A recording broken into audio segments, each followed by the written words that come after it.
Muy buenos días, buenas tardes, buenas noches, ¿cómo están? A la hora que sea que estén viendo este programa. Esto es Panza Arriba, el podcast donde hablamos sobre la educación en Mendoza, en Argentina y en otras partes del mundo.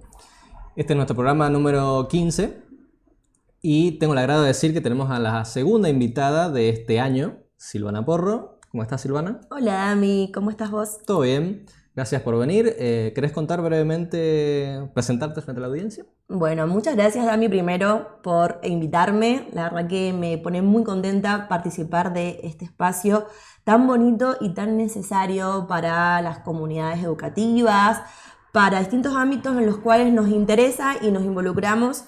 En este caso, problematizar la participación de las mujeres en el mercado de trabajo. Bueno, me presento brevemente. Yo soy Silvana, trabajadora social y docente en distintos ámbitos, como en la universidad y también a nivel secundario. Soy docente y formo parte de espacios de servicio de orientación al estudiante. Así es que, bueno, contentísima de poder compartirnos hoy con esta temática, ¿no?, tan importante para estos tiempos que corren. Bueno, genial, me encantó la presentación. Bueno, justamente tenemos dentro de poquitos días el 8M, el 8 de marzo, el Día Internacional de la Mujer Trabajadora. Y en relación con esto, bueno, vamos a hablar justamente de lo que son las brechas de género y los distintos tipos de brechas de género que existen. Pero antes de pasar a eso, ¿te gustaría como introducir brevemente de qué se trata esto de cuando se habla de brechas? Bueno, primero me gustaría compartir de que este 8M en la historia viene a dar cuenta de la necesidad de seguir luchando, de seguir organizándonos como mujeres trabajadoras ante las injusticias económicas que nos atraviesan por nuestra condición de ser mujeres. El 8M, un poquito me gustaría compartir de dónde viene. Dale. Si bien se identifica en la historia y se relaciona a un hecho puntual que pasó en Nueva York, donde mujeres trabajadoras textiles de edades muy jóvenes, estamos hablando de mujeres niñas, adolescentes de 14 años, por ejemplo, que justamente pasaron por una situación, una tragedia de que al estar encerradas en una fábrica textil por la patronal, que era una práctica habitual en esos tiempos, estamos hablando de fines del siglo XIX aproximadamente. A ver, acá tengo la fecha, 25 de marzo de 1911, es cuando ocurrió esta tragedia, donde 129 mujeres murieron calcinadas frente al encierro de la fábrica textil por la patronal. Previo a este hecho, que no fue un 8 de marzo, ocurrieron situaciones de tragedia, pero también de organización, ¿sí?, de mujeres trabajadoras, también en Nueva York, por reclamar mejores condiciones salariales, igualdad en los salarios, trabajo digno, y bueno, un montón de acontecimientos, fines del siglo XIX, principio del XX. Las mujeres socialistas también, que con la Revolución Rusa se organizaron por el derecho al voto femenino, mejores condiciones laborales. Bueno, fue una serie de hechos históricos que desembocaron, se podría decir, en que Naciones Unidas declarara, ¿sí?, el Día Internacional de las Mujeres Trabajadoras un 8 de marzo. Pero esto fue producto de luchas, resistencias, reclamos, conferencias, huelgas, y hoy esta lucha está más que, y este reclamo histórico está más que presente y necesario, sobre todo porque esa deuda histórica no se ha saldado, ¿no?, que tengamos igualdad de oportunidades, ¿no?, en lo que hace al trabajo y a nuestras economías.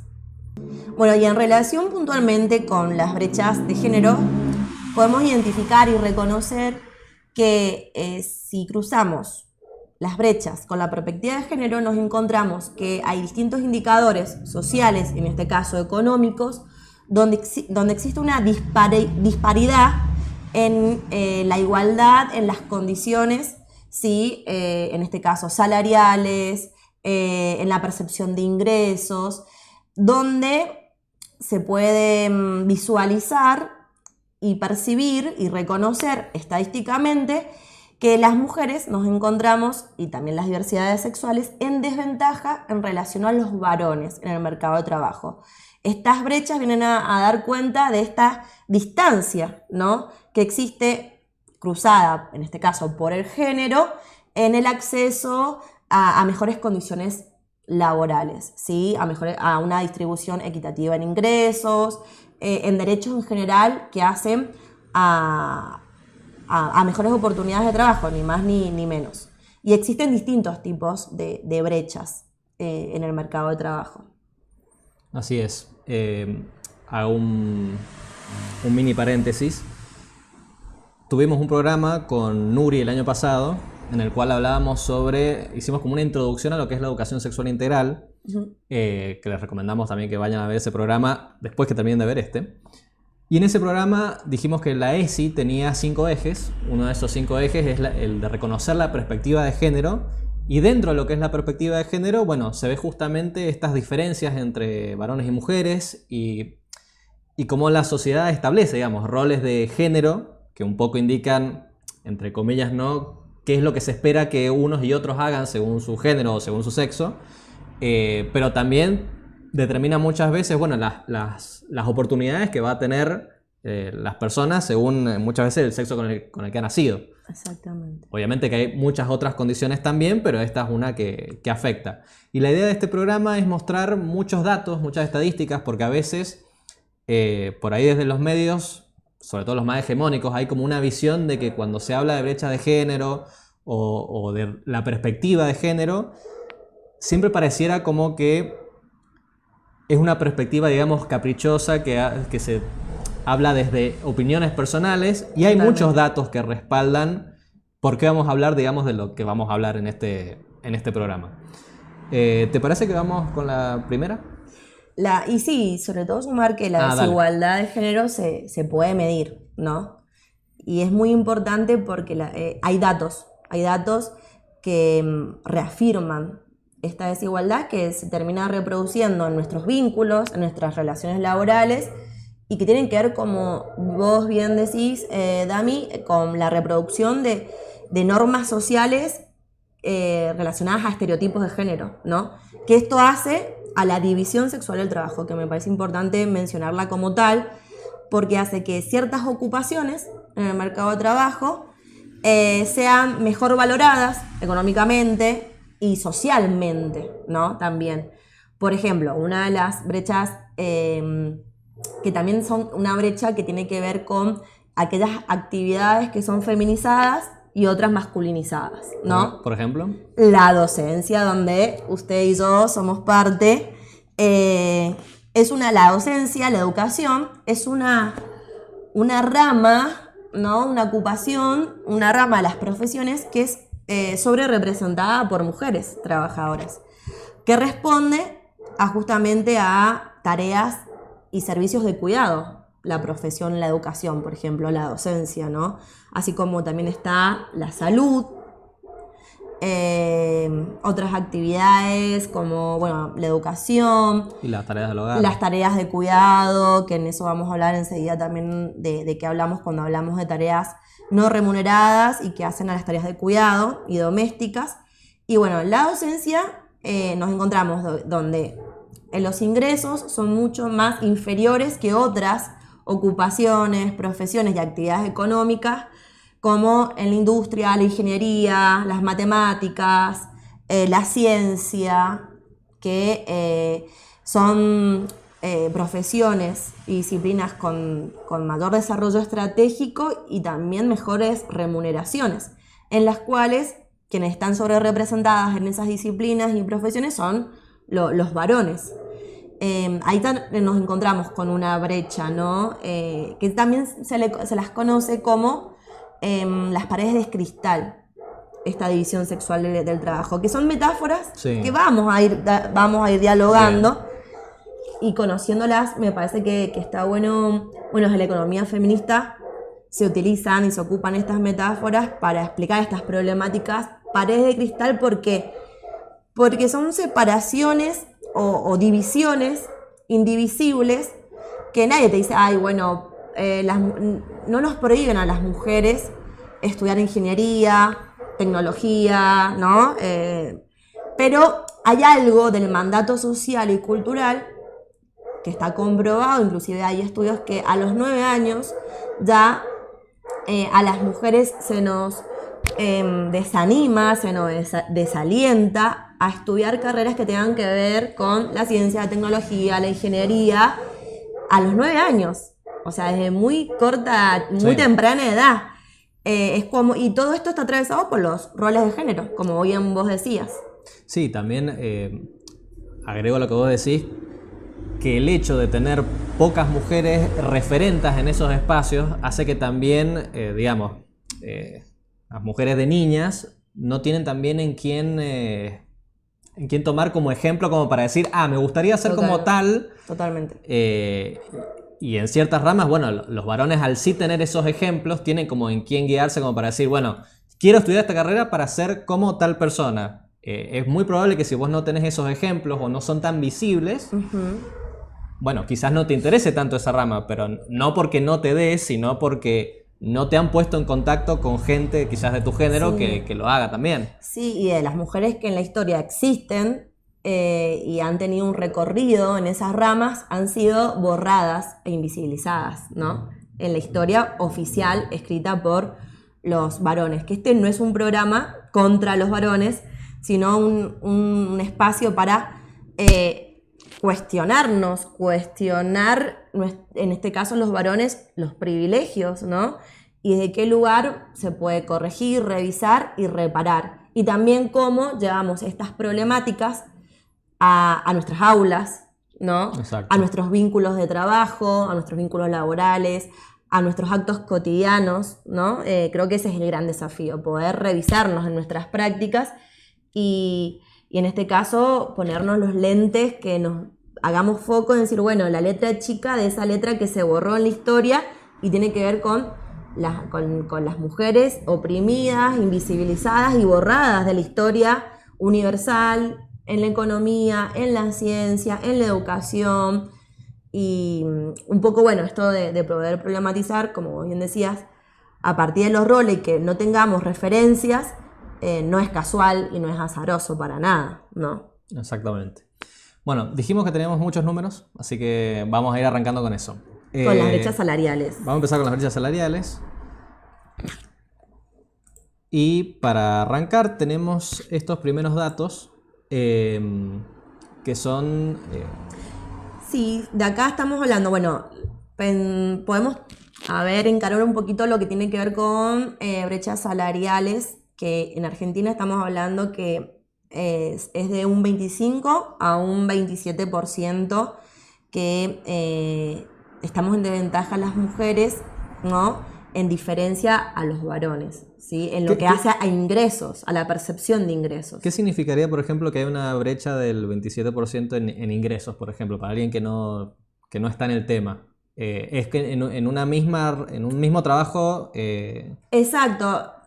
Sobre todo en algunos sectores económicos podemos entender de que por tal vez la misma tarea, la misma experiencia, la misma trayectoria de uno y otro, el varón termina percibiendo un ingreso mayor que la mujer y tal vez tenés el mismo recorrido en experiencia, en saberes, en trayectoria y esa brecha habla de esa distancia justamente en ingresos por la misma tarea, por la misma ocupación, ¿sí? Bien. Estamos hablando de un 27%. Y en el caso del trabajo formal. Y no se da en todas las ocupaciones esta brecha. Por ejemplo, en la educación, esta brecha tal vez no está tan marcada, ¿sí? Porque justamente la educación es una actividad, como dijimos recién, sumamente sobrerepresentada por mujeres, ¿sí? Quienes están en el rol de educador, como directoras, ¿no? Docentes, preceptoras, o sea, tiene rostro de mujer la educación. Entonces, bueno, en este caso la brecha no está tan con tanta distancia, se podría decir. Pero en otros sectores sí la podemos percibir y reconocer como tal. Agrego eso que decís que obviamente se supone que, y sobre todo si trabajas en el ámbito público, A ver, si vos das clases, no sé, 10 horas, si yo doy clases 10 horas, sí, nos van a pagar lo mismo.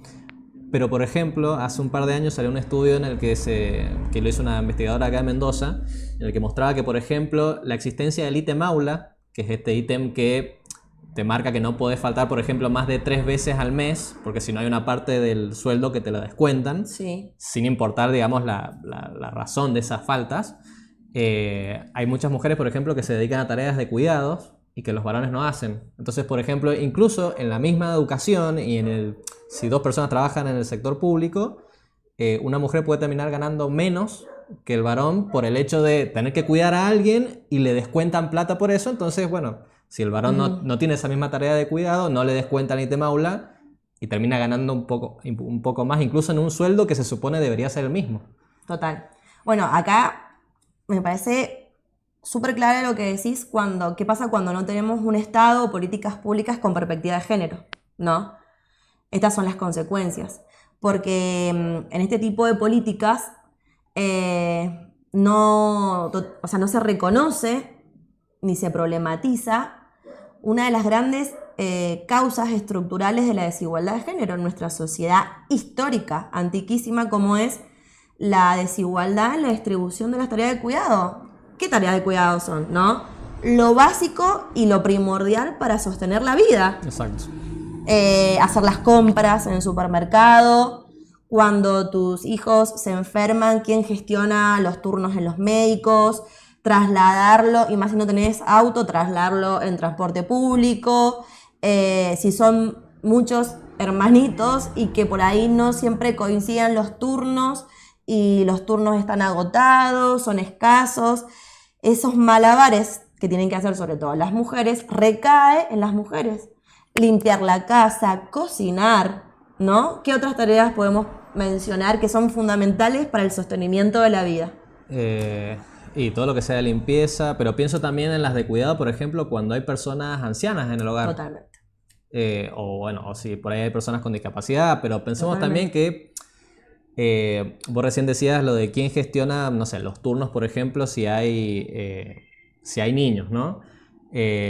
Quizás eso, si se organizara de determinada manera, se lo podrían repartir. Ahora, hay muchas veces que hay mamás solteras y con hijos sin los padres presentes. Entonces, en ese caso, aunque quisieran, no existe un alguien que la pueda ayudar con esa, o que pueda compartir esa tarea, que sí o sí va a terminar recayendo en la mujer en cuestión. Mujer. Sí, y si a esa tarea le ponemos un precio, ¿no? Que en esta sociedad, digamos, está dado este concepto y este mandato y esto que se espera de la sociedad de nosotras es, bueno, porque tenemos la posibilidad de la reproducción social, ¿no? De dar a luz, de que nuestro cuerpo biológicamente está preparado para eso, bueno, tenemos, ¿no? la obligación ética y moral, no sé, del mandato social y cultural de hacernos cargo de esas tareas de cuidado. Que acá en Argentina, para compartir datos, estamos hablando que el 76% lo llevan adelante las mujeres. De las tareas del hogar. De las tareas del hogar, donde las mujeres diariamente, estos fueron datos también arrojados en su momento por INDEC, le dedicamos 6 horas y medias diarias a las tareas de cuidado, para mí es un poco más inclusive, y los varones le dedican 3 horas y media a las tareas de cuidado. Puede ser menos. Y puede ser menos, quiero decirlo, total.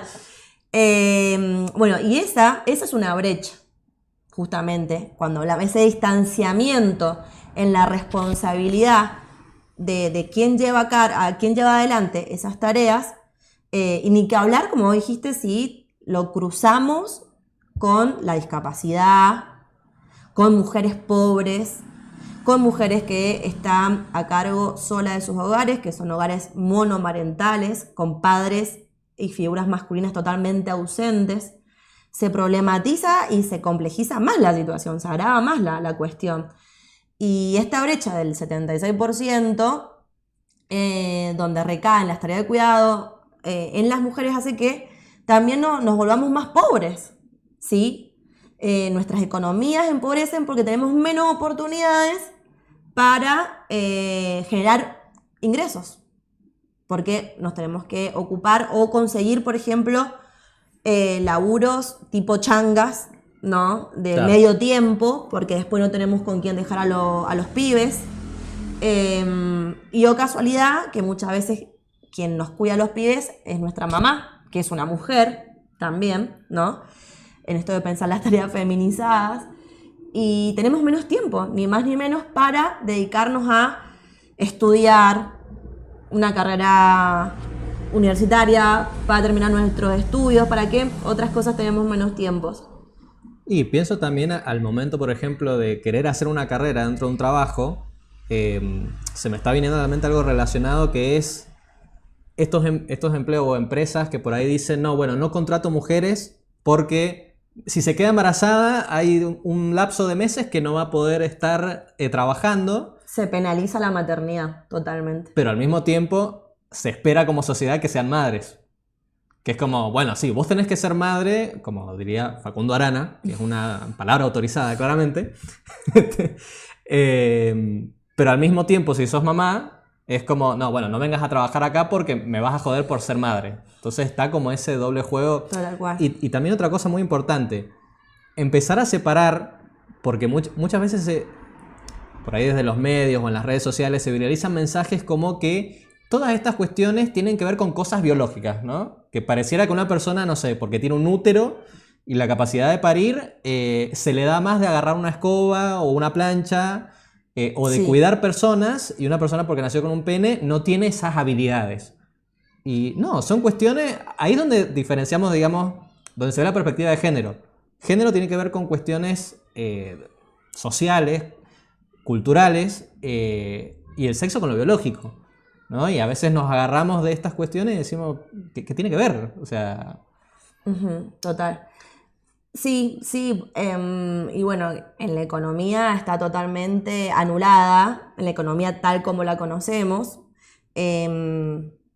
problematizar estas brechas, ¿no? Estas desigualdades que son estructurales.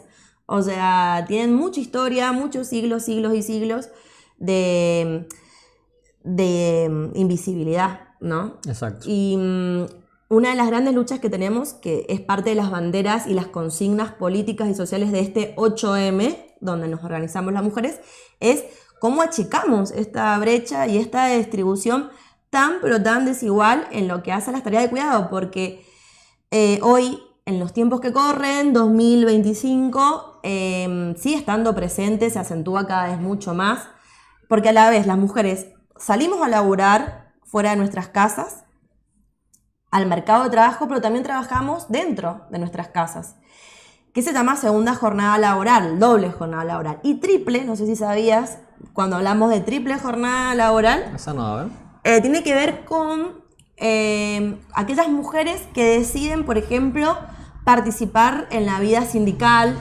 o en la vida política a través de la militancia o en espacios de cuidado del medio ambiente, que es un tiempo extra que le dedican a esa militancia social, política, a todas las tareas y abanico de obligaciones y responsabilidades. Por eso se llama triple jornada de trabajo, porque laburás puertas para adentro con los cuidados de tus hijos, de tu familia, de los enfermos, De la casa. de la casa, del sostener y que funcione la casa, ni más ni menos. Y laburás afuera también, desde una profesión o de una ocupación, de una changa, y toda esa sobrecarga se ve reflejada en nosotras, en las mujeres, pero no en los varones actualmente. Y eso lleva, bueno, vuelvo a repetir, al empobrecimiento de nuestras economías, porque tenemos menos tiempo para el ocio, para la recreación, para hacernos estudios de nuestra salud, de nuestro autocuidado, de terminar estudios, ¿sí? Se nos achican y se nos empobrece muchísimo nuestra vida y nuestra posibilidad también de tener autonomía económica. Esta fue una publicación que hizo el medio de comunicación Filonews. Un estudio que hizo Ecofeminita, que es una agrupación, una organización, perdón, en base a datos de la encuesta permanente de hogares del INDEC. Y acá vamos a ir viendo ya el tema justamente de las brechas. Este estudio es en base a datos económicos del primer trimestre del 2024, del año pasado, en Argentina. Y vemos, por ejemplo, lo siguiente. Tenemos acá una brecha, primera que podemos ver, en lo que es la tasa de actividad. Cuando hablamos de tasa de actividad nos referimos a personas que están empleadas o en busca de algún empleo. Y en este caso podemos ver que ahí ya tenemos una diferencia porque el 69% de los varones serían económicamente activos y en las mujeres es apenas el 52%. Pero si nos vamos ya específicamente a personas con empleo, o sea que tienen ingresos, ahí vemos que en varones es el 64% y en mujeres es el 47%. O sea, es todavía un poquito más grande la brecha en este caso. Después, bueno, lo que decíamos recién, distribución en cuanto a las tareas domésticas, 68% realizado por mujeres, 32% por varones. Por recién diste un número más datos, será porque está más actualizado. Sí, ¿esta de cuándo es? Bueno, Esto sí. es principios del año pasado. Obviamente estos datos se van actualizando con cada estudio que se va haciendo y en el momento, en el contexto. Y después en cuanto a la jubilación. Personas jubiladas también tienen una brecha del 17%, o sea, más en varones que en mujeres. Y bueno, acá un poco lo que estuvimos nombrando recién, cuáles son las causas de la desigualdad, que bueno, ya todo esto un poco lo estuvimos nombrando. ¿Algo que quieras agregar sobre esto? Y con respecto a la jubilación, pienso lo importante que fue la moratoria, ¿no? También de jubilación, que era el reconocimiento de también sobre todo las mujeres trabajadoras que siempre laburaron, pero en forma informal y no pudieron registrar justamente ese trabajo, y esta política de Estado venía a reconocer también ese trabajo. Y que bueno, hoy está desmantelada esa política, ¿no? Que es la moratoria en la jubilación. Sí, y que también se había lanzado un programa hace un par de años que era el programa Registradas. Total. Que permitía, digamos, que las empleadas del hogar pudieran registrarse justamente. Y bueno, ese programa es uno de los que también se está desmantelando. Totalmente. O sea, que el día de mañana son mujeres que hoy, digamos, ya podrían estar haciendo sus aportes. Y bueno, sin ese programa son menos las que van a poder entrar en esa posibilidad. Después tenemos lo siguiente. Este me pareció interesante. Estos son datos ya directamente del INDEC. Lo pueden buscar en las mismas redes sociales del INDEC o en la página del INDEC. Es un gráfico que muestra una clasificación que se hace a nivel nacional de todas las personas con ingresos, que en este caso son un poquito más de 18 millones de personas. Se toman en cuenta datos del tercer trimestre de 2024 y se clasifican las personas en 10 deciles. Los deciles vienen a ser como agrupaciones de personas según cuánto es lo mínimo y lo máximo que ganan. Entonces, podemos ver lo siguiente. Por ejemplo, el primer decil entran personas que para el tercer trimestre de 2024 ganaban entre 2.000 y 135.000 pesos por mes en el trabajo que tuvieran. Y así, en cada decil va aumentando la cantidad de dinero que tienen que tener las personas para entrar en estas clasificaciones. Y podemos ver lo siguiente interesante. En los primeros 6 deciles, desde las personas que ganan 2.000 pesos hasta las que ganan 600.000, siempre son mayoría mujeres. O sea, el grupo poblacional que menos gana, digamos, son mayoría en todos los deciles mujeres que varones. Y a partir del séptimo, que son las personas que van de 600.000 a 750.000 pesos por mes, en adelante siempre son más los varones. Claro. Y no solo son más, sino que a medida que van subiendo los deciles, la brecha se va haciendo cada vez más se va sanchando, más gordita. Exacto. Entonces podemos ver que en el decil más bajo, o sea, en los deciles más bajos, hay más mujeres que varones, y en los deciles más altos hay más varones que mujeres y con una distancia mucho más amplia en esta brecha salarial, digamos. Entonces, bueno, acá hago una aclaración. Recién vos decías esto de no hacer un programa para decir que los varones son los malos. Bueno, tampoco vamos a decir acá que no hay varones que estén en la pobreza, por supuesto que los hay. Pero cuando hablamos justamente de brechas salariales, también hablamos de esto. De cómo se configuran estos distintos grupos poblacionales, en este caso según cuánto es lo que ganan. Y después tenemos un estudio que lo publicaron en Universidad, que es el medio de la Universidad Nacional de Cuyo, en el que muestran las brechas de género en la provincia de Mendoza, específicamente. Ahí lo que podemos ver es lo siguiente, por ejemplo, la tasa de actividad femenina supera el 50%, pero a costa de empleos de bajos salarios y condiciones precarias. Pensemos acá, sin ir más lejos, que la docencia en Mendoza se está volviendo una actividad cada vez más precarizada, a pesar de ser personas con sueldos remunerativos en blanco, si se quiere, pero las condiciones son cada vez más peores. Pasa lo mismo en la salud, en el sector público. Entonces, quiero decir, ni siquiera es que una mujer tiene que estar trabajando de manera no remunerativa para que sus condiciones sean precarizadas, ¿no? Totalmente. Después, bueno, la brecha de género en empleo es del 21% en Mendoza, mientras que el promedio nacional es del 16%. Las mujeres ganan, bueno, esto ya lo dijimos, a nivel nacional. Y esto es lo siguiente, el 50% de las asalariadas no está registrada en la seguridad social. O sea que tenemos prácticamente un 50% de mujeres en la provincia trabajando de manera no registrada, con todas las dificultades que eso conlleva. Total, y el empobrecimiento. Exacto. Vamos a ver entonces algunos datos, ahora en relación a las tareas del hogar y las tareas de cuidado. Este dato me pareció muy interesante. Lo hizo la organización que se llama Ecofeminita, la pueden seguir en redes sociales. Hicieron un estudio en el que calculaban cuánto sería lo que representaría en el PBI, o sea, en la riqueza a nivel nacional, las tareas de cuidado si se las contabilizara, que es algo que recién dijimos que no pasa. Y mostraron que sería un 16,8% del PBI, que incluso tendría más valor que actividades como el comercio o la industria, si se les pagara realmente a las mujeres por hacer estas tareas, que las realizan la mayoría de las veces todos los días y sin ningún tipo de pago a cambio. Sí, ningún tipo de reconocimiento ni social ni económico. Exacto. Este estudio también previamente lo llevó adelante la Dirección de Género. En su momento, en la gestión de Alberto Fernández, fue una de las grandes acciones que llevaron adelante de contabilizar ese tiempo que dedicamos las mujeres a las tareas de cuidado y cómo hace al motor, ¿no?, de nuestras economías, en este caso a lo que responde el Producto Bruto Interno, ¿no? Y que es muy significativo, inclusive como vos creo que dijiste, de esto, ¿no?, de que supera lo que hace la actividad industrial y comercio, ¿no? Exacto. También, sí.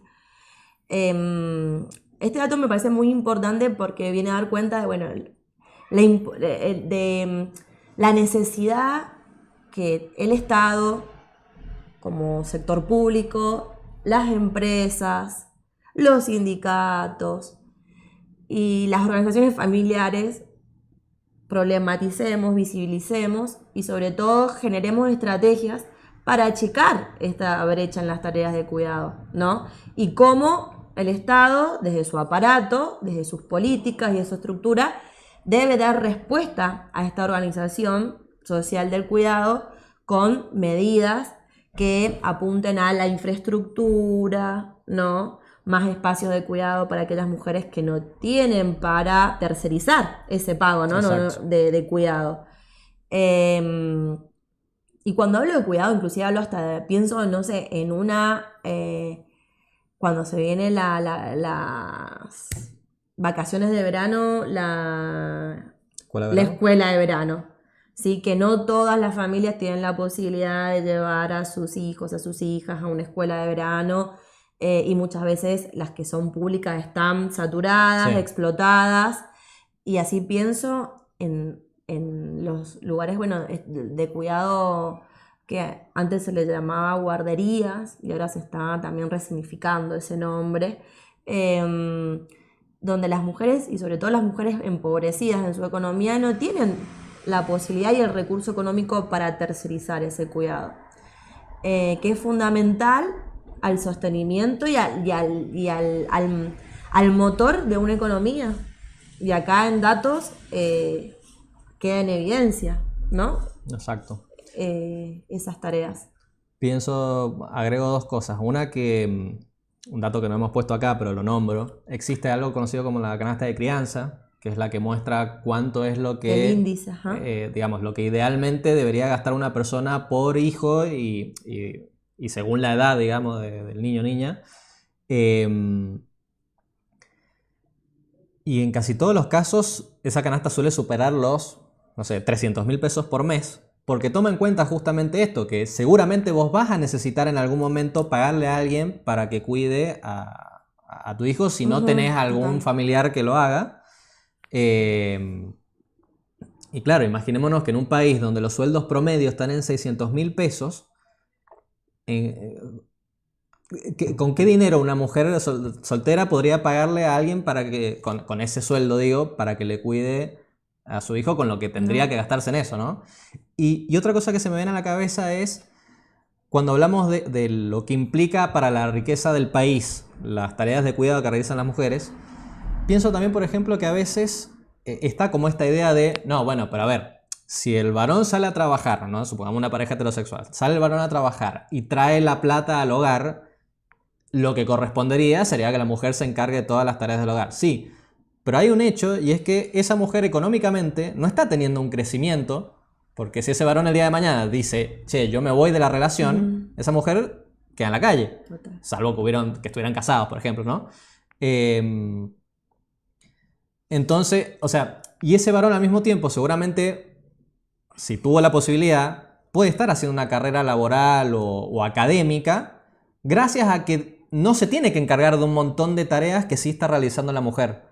Entonces hay que ver hasta qué punto es todo eso que está logrando ese varón con su esfuerzo solamente, y no que en realidad lo está logrando porque tenés a alguien atrás que está haciendo... Que te está sosteniendo. Exactamente, todo lo que vos estás haciendo por fuera. Total.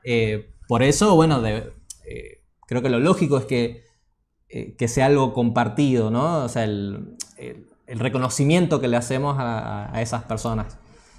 Sí. Y me parece que acá sí es oportuno poder mecharlo, lo que vos estás diciendo, con la violencia económica. ¿Por qué? Porque en aquellos contextos, escenarios de pareja, donde hay una relación de manipulación, de sometimiento, la violencia económica como un tipo de violencia dentro del abanico de violencias de género, es el caldo de cultivo al resto de las violencias. Porque si vos no tenés resuelto tu economía, ¿no? Doméstica, si no tenés resuelto dónde vivir, y se ejerce violencia, en este caso de control de los ingresos, que no solamente tiene que ser de dinero, sino la violencia económica puede ser también, bueno, en este orden de superioridad, el varón puede tener mayores ingresos que los tuyos, pero también puede tener capital social mucho más nutrido que el tuyo, más contactos. Además, ponerle que sea el propietario de la vivienda donde viven juntos, o muchas veces tu suegra es la propietaria, ¿viste? Sí. Que a veces te presta o te da el terreno para construir, que a veces ocurre, ¿no? De que te dan el terreno para construir, te prestan la casa, y cuando ocurre una situación de violencia, de conflicto, y que la mujer reconoce como tal de que está en una situación de desventaja, de dolor, y puede reconocer que algo no está bien, cuando vos querés romper ese vínculo, ¿no? Te encontrás encerrada en una situación muy difícil de salir, y ni que hablar cuando tenés pibes a cargo, ¿no? Sí. Con esa persona, con el agresor. Entonces querés salir de ese vínculo y te das cuenta o reconoces que hay una dependencia económica con el agresor, ¿sí? O de la vivienda, y decís, bueno, ¿a dónde me voy con los pibes? ¿O a dónde me voy yo a vivir? ¿Sí? Porque durante el vínculo ocurrió una situación de control, manipulación del dinero, o inclusive a veces que no se problematiza porque termina siendo muy sutil. Cuando tu pareja te dice, ay, gordita, no, ¿para qué vas a ir a trabajar? Si para eso estoy yo. Vos dedicate a la casa, a cuidar a los pibes, a comer rico, a cocinar. Que se te da más. Exacto. Y son frases que por ahí no son problematizadas, ¿viste? Y uno crea, bueno, en el nombre del amor te quedas en casa y que, a ver, tampoco que está mal, no quiero demonizar las tareas de cuidado porque son fundamentales para la vida y también hay elecciones, pero eso que no sea en detrimento de tu autonomía económica, de que vos puedas tener un vínculo con el dinero, que puedas ahorrar, que puedas capitalizarte, ¿no? Que puedas tomar decisiones de tu economía. Y en la violencia económica, ¿por qué digo que es un caldo de cultivo? Porque si vos no tenés resuelta, ¿no?, tu autonomía económica, cuando querés romper con ese vínculo, es súper difícil salir. Y te terminás quedando, pero justamente por eso, porque buscas la forma de salir y te encontrás imposibilitada por falta de recursos económicos, por no tener una vivienda, por haber cortado una carrera profesional, una ocupación, por el aislamiento mismo, ¿no? Porque en los vínculos de violencia, quien es víctima se termina aislando del entorno social y demás. Entonces en esta brecha, ¿no?, del que sale a la vida pública, que históricamente ha sido el varón, la mujer también salimos a la vida pública, también laburamos, pero se agrava desde un lugar muy difícil de poder romper cuando hay violencia y cuando hay manipulación y control, ¿no?, de nuestras economías. Eso me parece muy interesante que vos lo menciones porque faltan políticas públicas que reconozcan y se ocupen de la violencia económica. Al contrario, estamos en un contexto donde estamos yendo para atrás. Hay un retroceso en acciones, medidas y agendas que protejan a aquellas mujeres que denuncian violencia de género y termina ocurriendo como el desmantelamiento del programa Acompañar, que bueno, enseguida vamos a profundizar, que eran políticas, seguían siendo insuficientes para la magnitud del problema, pero hoy en día prácticamente no tenemos nada, ¿no? Sí. Frente a lo que hace a la protección y garantizar derechos hacia las mujeres. Sí, que uno por ahí podría decir, bueno, a ver, si eran insuficientes, tenías la posibilidad de mejorarlo, Totalmente, en lugar de sí, desarmar lo sin poco que duda. había, ¿no?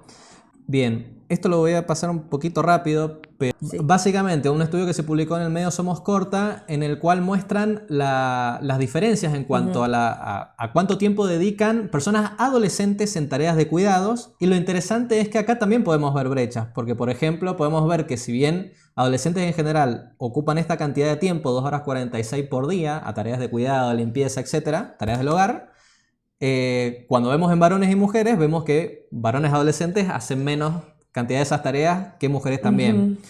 Pero un dato que me pareció interesante es este siguiente, que en los sectores medios, las tareas que hacen adolescentes en relación con el hogar, con cuidados, etcétera, se suelen realizar siempre y cuando no interfieran con sus estudios o con sus actividades de ocio o actividades sociales.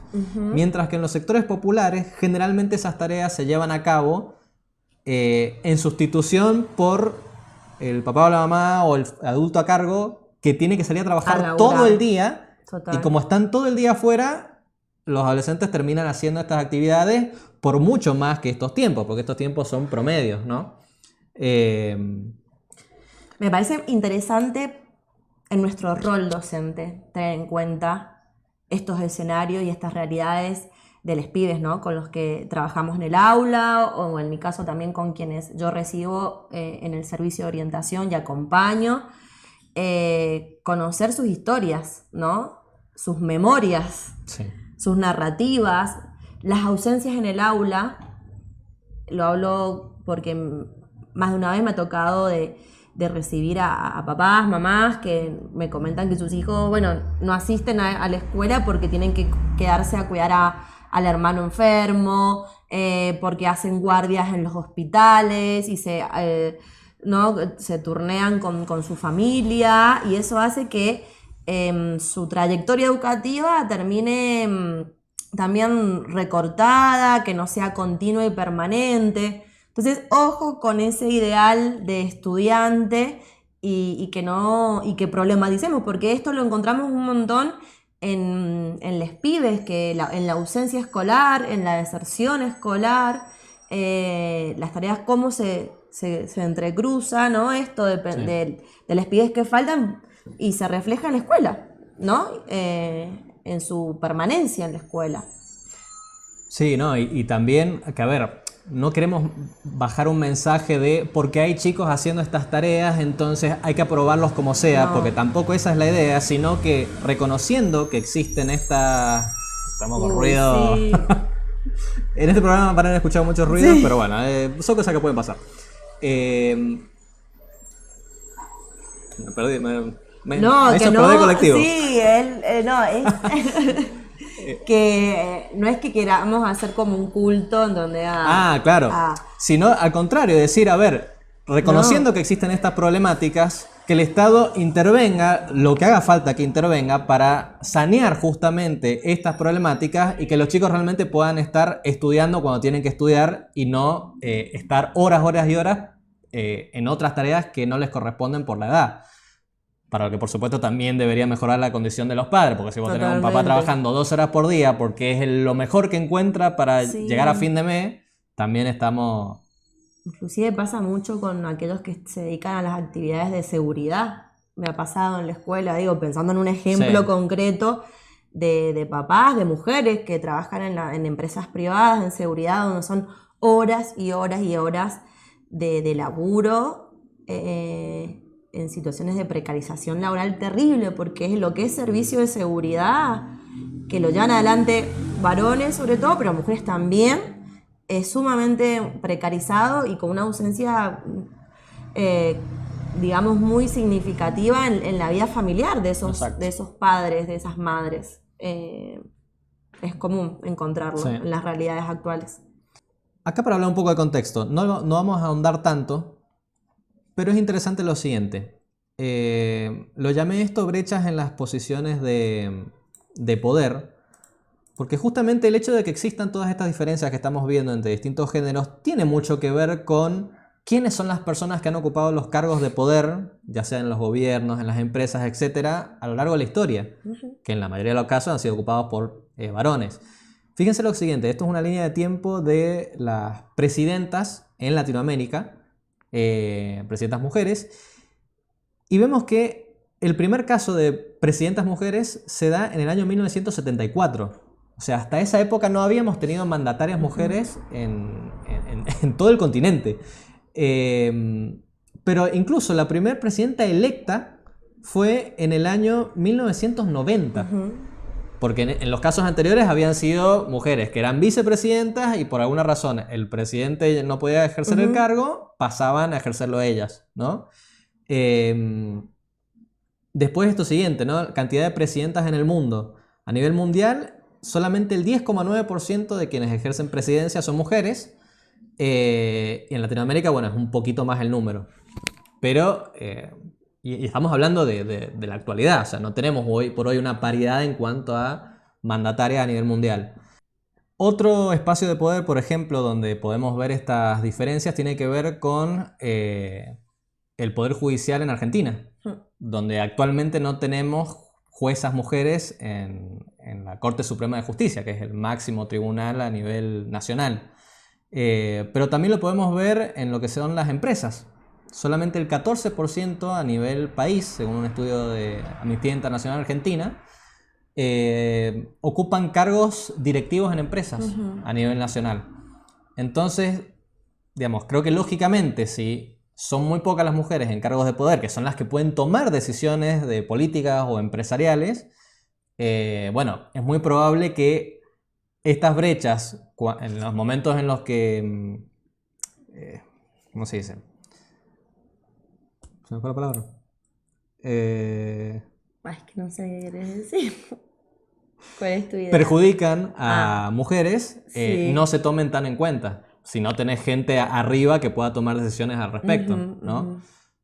¿Algo que quieras agregar sobre esto o pasamos? Bueno, recién hablábamos de las paredes de cristal como metáfora que se utiliza en la Sí, economía feminista, que bueno, tiene que ver estas ocupaciones y profesiones que unas son mejores y más reconocidas económica y socialmente que otras, ¿no? Y que sus dinámicas económicas son distintas, ¿no? Ahora, bueno, también hablamos, no sé si lo mencioné recién, del piso pegajoso, que es otra Eso no metáfora. lo nombraste. El piso pegajoso viene a dar cuenta de aquellas mujeres Sí. que sus economías están empobrecidas justamente por la injusticia en la distribución de las tareas del hogar y tienen que elegir, porque no les queda otra en realidad, changas, trabajos de medio tiempo, trabajos que son mal pagos, mal remunerados, sin seguridad social. Y es, ¿por qué se le dice desde la metáfora de la economía feminista piso pegajoso? Porque no pueden salir, no pueden despegar de ese piso, de ese cimiento, Sí. donde las condiciones son totalmente precarizadas, ¿no? Y de ingresos muy bajos, ¿sí? Muy bajos, sin seguridad social, sin protección social. Por eso es como una metáfora de no pueden despegar a trabajos mejores, más jerarquizados, con mejor reconocimiento. Y nos encontramos en una situación como el techo de cristal, que es otra metáfora que se utiliza, se emplea desde la economía feminista, que es esto, ¿no? Lo difícil que nos resulta a las mujeres alcanzar cargos jerárquicos, de mejor remuneración, donde tengamos mayores responsabilidades, donde tengamos personal a cargo, ¿no? Porque, bueno, hay un montón de obstáculos que nos impiden llegar. Y muchos obstáculos, ¿por qué es techo de cristal? Porque hay un obstáculo que no está, es sutil, otras veces no tanto, pero es esa barrera que te dicen, ay, bueno, desde los estereotipos de género, desde el sesgo de género, no, pero ella no va a poder llevar adelante la empresa. Y porque es madre, porque su personalidad, vos la has visto, es muy sensible, muy sumisa. Acá necesitamos a alguien con dedicación, con tiempo, con disponibilidad y con carácter. Y ella no responde a ninguno de esos comportamientos. Y además que va a pasar los días que esté con la menstruación. Exactamente. Bueno, ahí ya es, ni siquiera es sutil, claro. Eso no es sutil. Pero es un discurso que está, digamos. Obvio que está.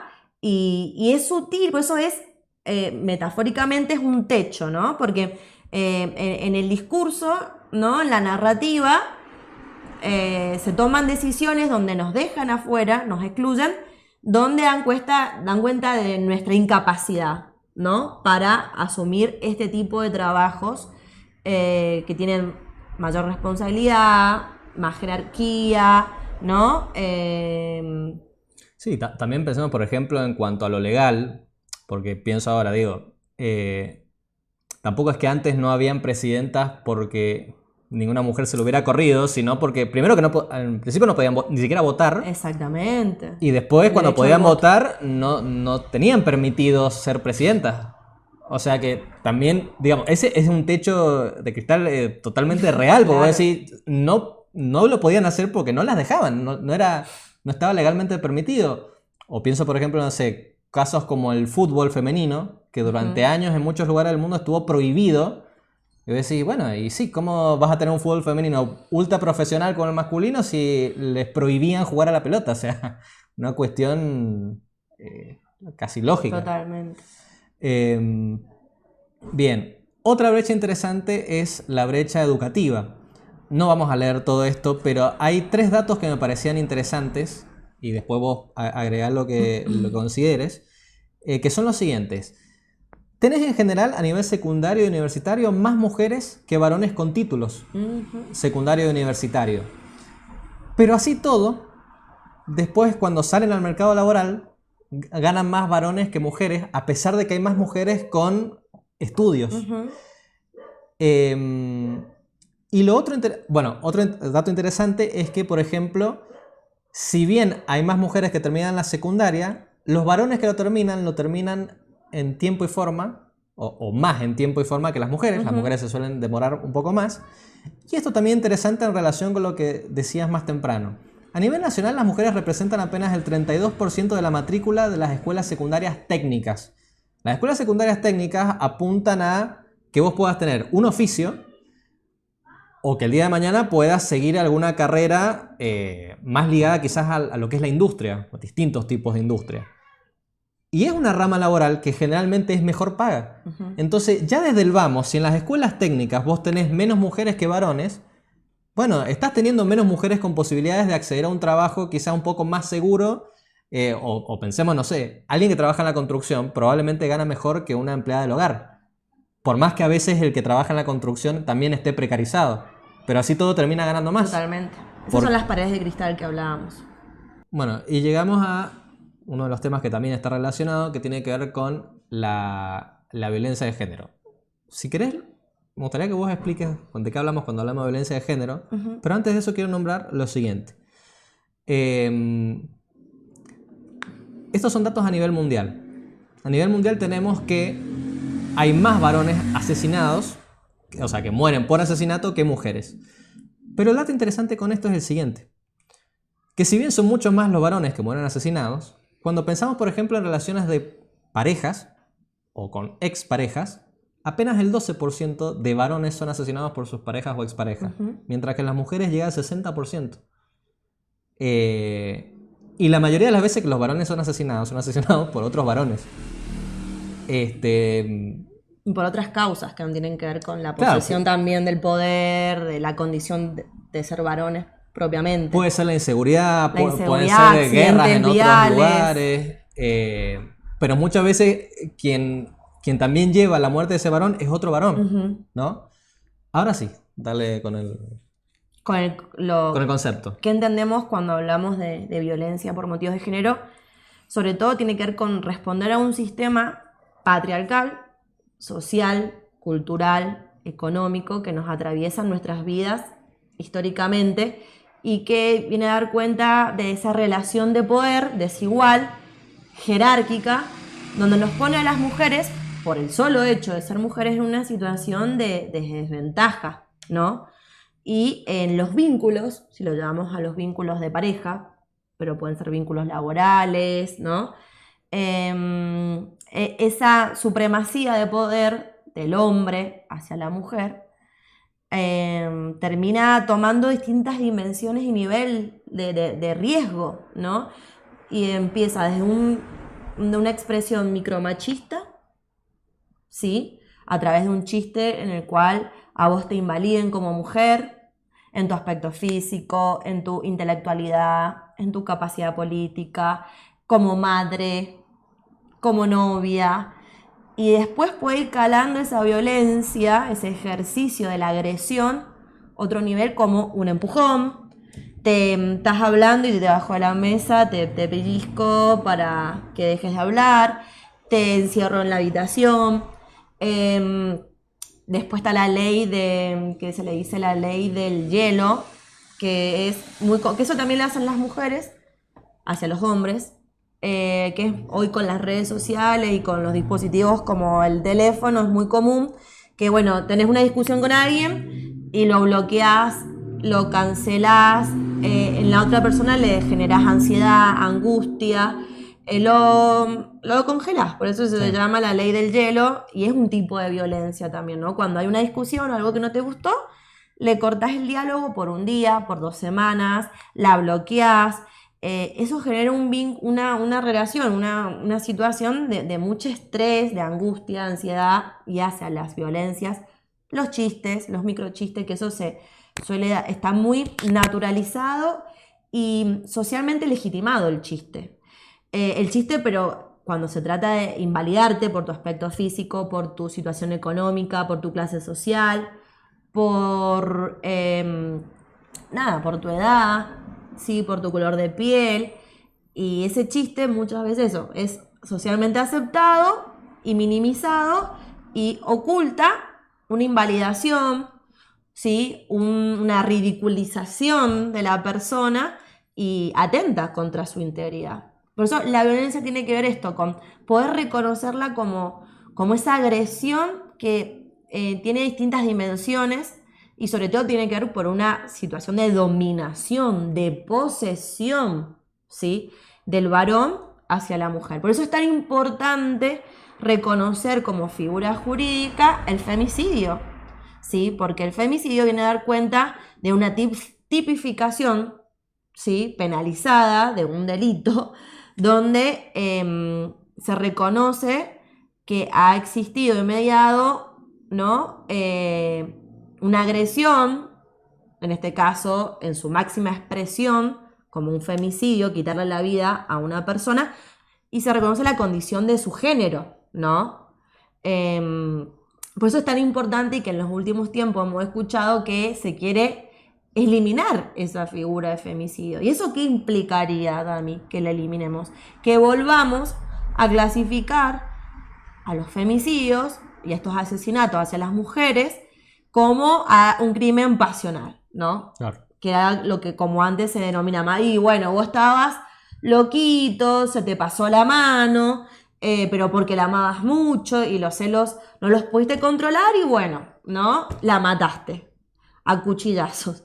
Claro, sí. Es volver, eso implica quitar la figura de femicidio. Es un retroceso total en nuestros derechos y en nuestras garantías como mujeres, ¿no? Y también lo pienso en la figura de transvesticidio, también que atenta contra las diversidades sexuales, contra las personas trans, travestis, donde lo que subyace es la supremacía del poder, expresado a través de la manipulación, la dominación, el control, la posesión y cala en distintos grados. Por eso hay que estar atento, atenta.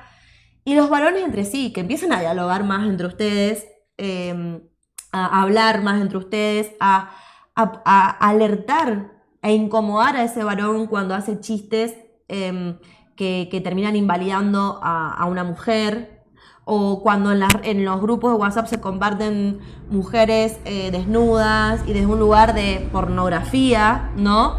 Está bueno que eso ocurra, de que ustedes los varones también se empiezan a incomodar y a hablar de estos temas, ¿no? Que se impliquen en estas causas, como es la violencia de género.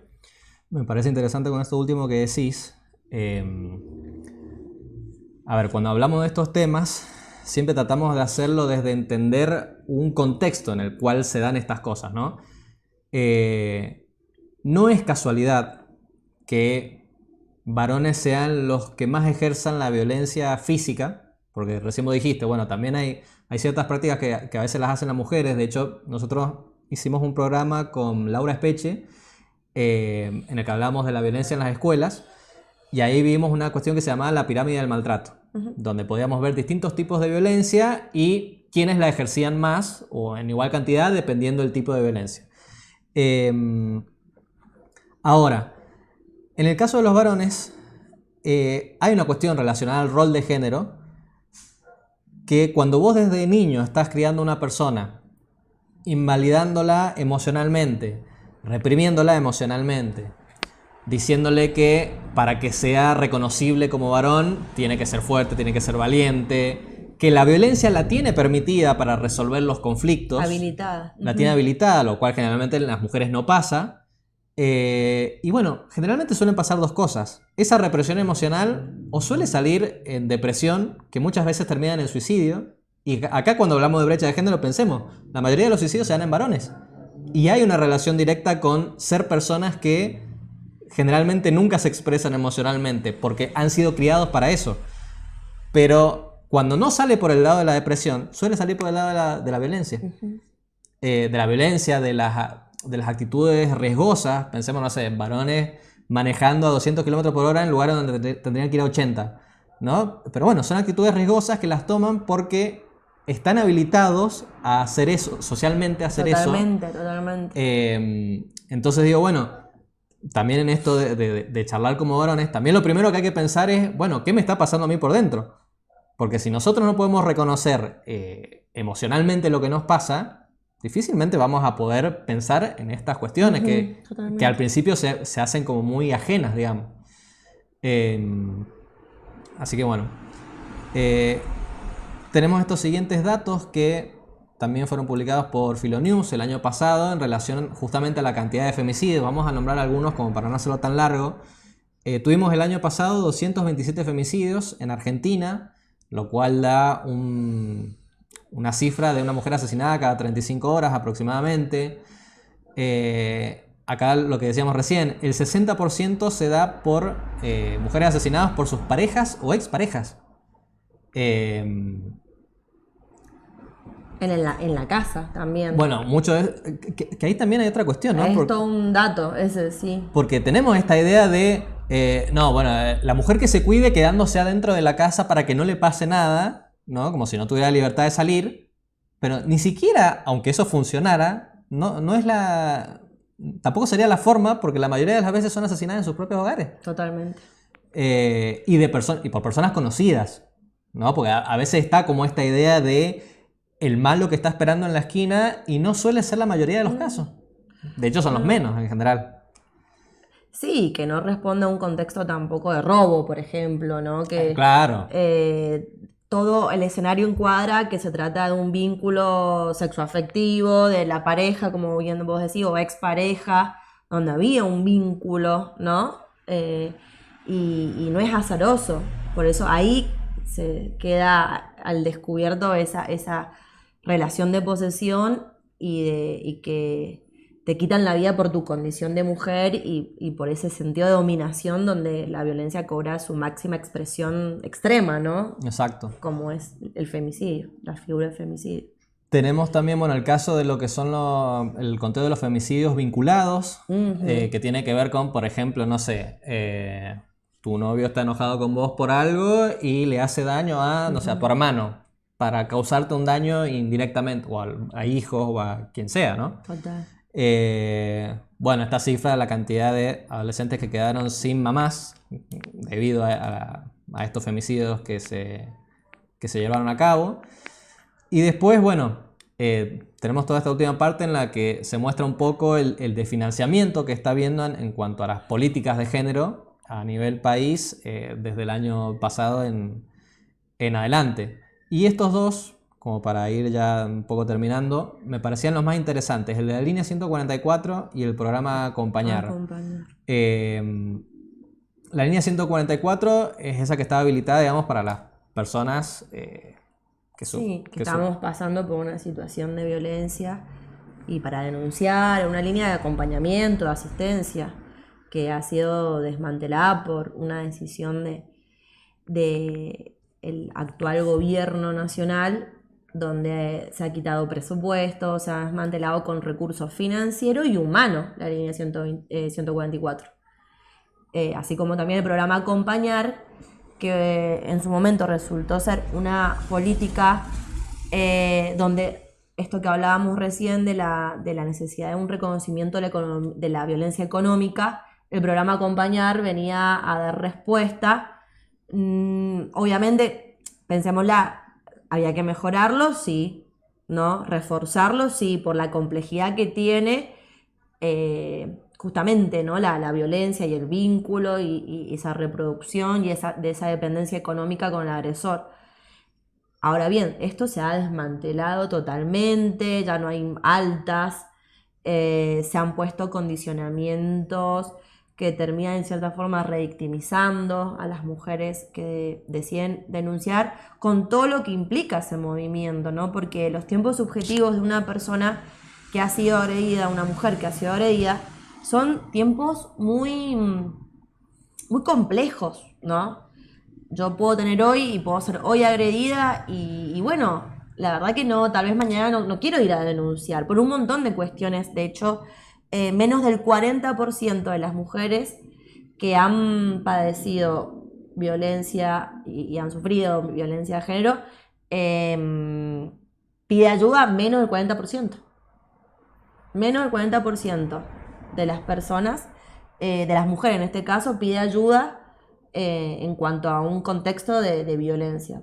¿Y esto por qué? Y por el miedo a la revictimización, para evitar la revictimización, por la culpa, por la vergüenza.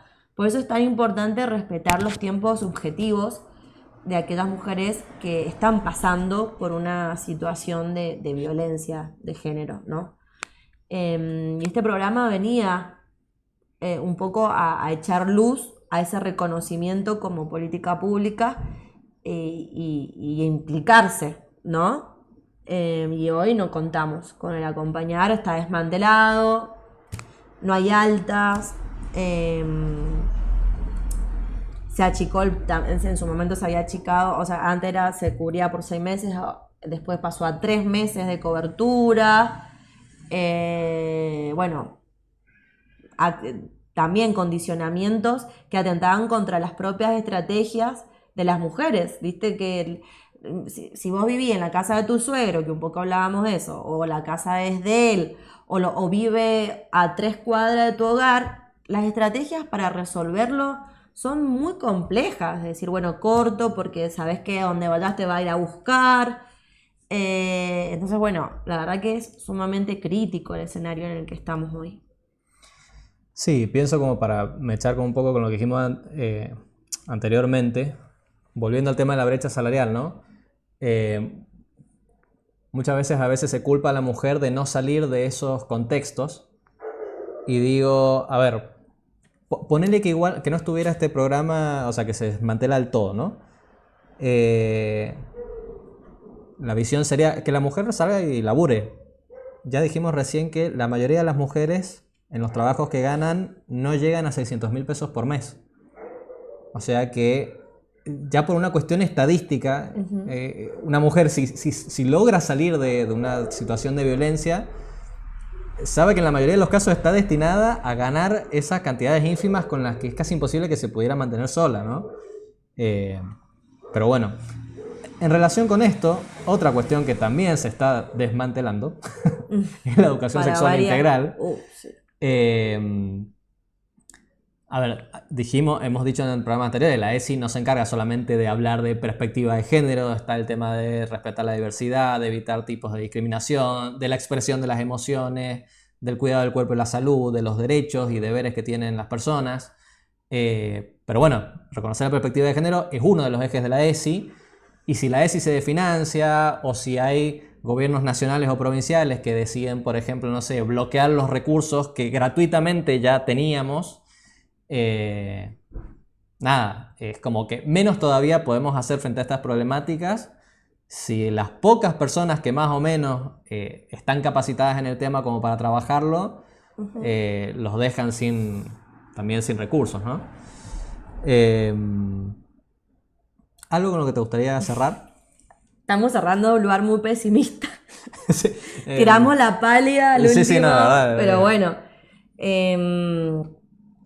Sí, la verdad que bueno, esto sí, sin un Estado presente es complicadísimo poder dar las luchas, sobre todo porque hoy los discursos, las narrativas, los discursos de odio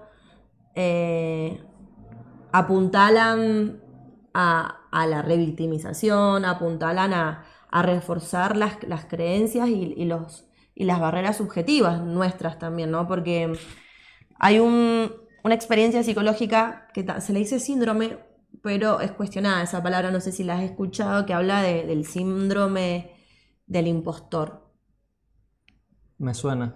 Que esto se da en varones y en mujeres también, que tiene que ver, bueno, en que muchas veces para tomar decisiones que tengan que ver con nuestro crecimiento o cuando un otro o una otra nos reconoce laboralmente, creemos que estamos defraudando, ¿no? Porque no nos las creemos, porque tenemos creencias negativas, ¿no? De sí. Que nosotras, también ocurren en los varones, pero pienso en las mujeres con todos estos estereotipos, con todas estas discriminaciones, con todas estas violencias que nos atraviesan en nuestras historias de vida, cómo se refuerza esta experiencia del impostor, que es, bueno, yo estoy defraudando al sistema,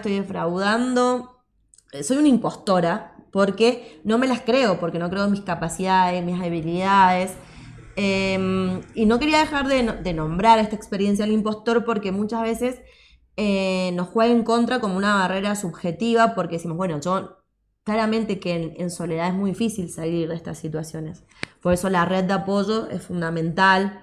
Escuchar sin juzgar es muy importante en el qué hacer, ¿no? Creo que en este recorrido del programa hemos tratado de dar herramientas, datos, ponerle esto, nombre y apellido a un montón de situaciones y escenarios que atravesamos las mujeres y también las diversidades sexuales por nuestra condición.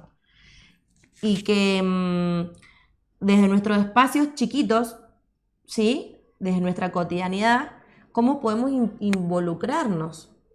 Esto es un claro ejemplo, hacer un programa donde dependemos y queremos que se amplifique este tipo de programas, ¿no? Que sea ustedes el amplificador de estos espacios, que es para aprender, para desaprender, para revisarnos nuestras prácticas. Y es lo cotidiano lo que, si yo tuviera que decir qué hacer, no tengo la receta, pero creo que si tenemos alguna conocida, compañera, familiar, amiga que está pasando por una situación de violencia, sobre todo habilitar la escucha activa, ¿sí? Una escucha que no juzgue, tener paciencia, ¿sí? Porque la violencia es difícil, por todo lo que hemos compartido con ustedes, de poder romperla, y que una vez que la queremos romper, tener esa autonomía económica, que no tenemos garantizada esa autonomía económica.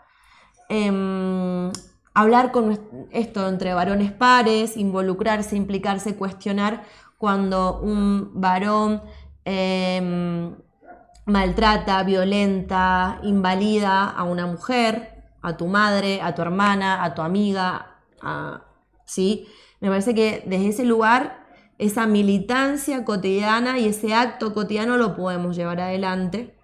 En la distribución de las tareas de cuidado, ¿sí? Bueno, yo hoy cociné, bueno, vos limpiá, bueno, digo, ¿cómo hacemos para distribuirnos y que exista una corresponsabilidad en las tareas de cuidado? Los dos somos responsables de las tareas de cuidado, de las tareas domésticas, de la limpieza, de gestionar turnos, de cuidar a tu padre que está enfermo. ¿Cómo hacemos un poco más justa esa distribución de las tareas en lo cotidiano, ¿no?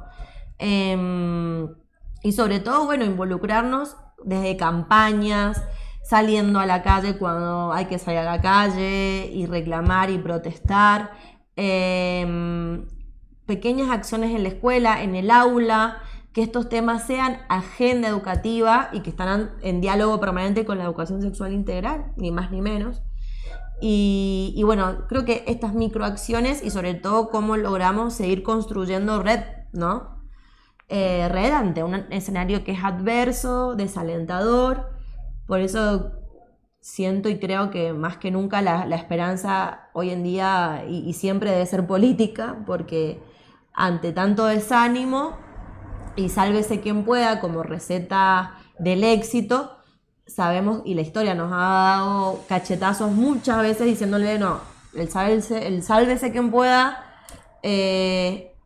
no te lleva a la construcción de la comunidad, a hacer red. Entonces, bueno, creo que ese es el gran desafío que tenemos que darnos todos los días, desde nuestros espacios cotidianos hasta demandarle a nuestros gobernantes, a la empresa en la que laburamos, no sé, lo que sea, de los ámbitos donde estemos, cómo se da respuesta con más justicia social, ¿no? A tanta injusticia. Me parece que desde ese lugar, por ahí suena como muy, pero creo que pequeños pasos pueden llegar a ser cambios importantes, significativos, empáticos. Sí, creo que también estaría bueno visualizarnos en cómo podría ser una sociedad si aminoráramos un poco todo esto de lo que hemos estado hablando, ¿no? O sea, si tuviéramos más varones no reprimidos emocionalmente, si tuviéramos más, digamos, equidad salarial y mejores salarios en general, ¿no? Porque tampoco serviría que estemos todos equiparados salarialmente si no llegamos a la línea de la pobreza, para lo cual ya hay que hablar de cuestiones estructurales que hacen a las condiciones de la sociedad, de la clase trabajadora, a cómo podríamos vivir si no tuviéramos estas situaciones de violencia, porque recién dijimos, bueno, sí, son más los varones que ejercen violencia que las mujeres, pero un varón que termina preso por ejercer violencia, también hay una familia, digamos, destrozada ahí, además de la víctima, o sea que a nadie le hace bien todo esto. Entonces, bueno, creo que el horizonte, si trabajamos sobre estas cosas, podría ser muy positivo y para todas las personas. Más allá de que específicamente en este caso las más perjudicadas terminan siendo las mujeres y las disidencias. Así es. Bueno, si llegaron hasta acá, les pido lo de siempre, que denle like al video si les gustó, suscríbanse al canal para que podamos llegar a más personas, compártanle esto a otras personas que les haya gustado, Amplificarlo. amplifíquenlo. ¿Alguna red social donde quieras que te sigan? Silvana Porro, no sé, no tengo otra red social. Pero bueno, pueden, debajo del video podemos dejar yo puedo dejar mi correo también, Bueno. compartir y obviamente pueden contar conmigo para lo que necesiten, porque estos espacios para mí son re importantes, son espacios educativos, de reflexión, para aprender, desaprender, y si hay cosas que por ahí ideas o que quieran reforzar, dejen los comentarios en el video o cuestiones que por ahí no coincidan. Me parece que en la discusión, en el debate, está la riqueza también de poder aprender y desaprender, ¿no? Sí. Así que bueno, esa es la invitación. Totalmente. Y un saludo a Paola, una de las secretarias de la escuela que me pediste saludo el otro día. Ay, bueno. Lo dejo ahora. Yo también le mando saludos. Mandale saludos a Paola. Y ahora nos te que dejar un comentario, Pau. Si no, Sí. esto tiene que ser de vuelta. Bueno, nos estaremos viendo probablemente en 2 semanas. Así que, Silvi, gracias por venir. Bueno, gracias a vos por la estar. invitación. Nos vemos en la próxima. Adiós. Adiós.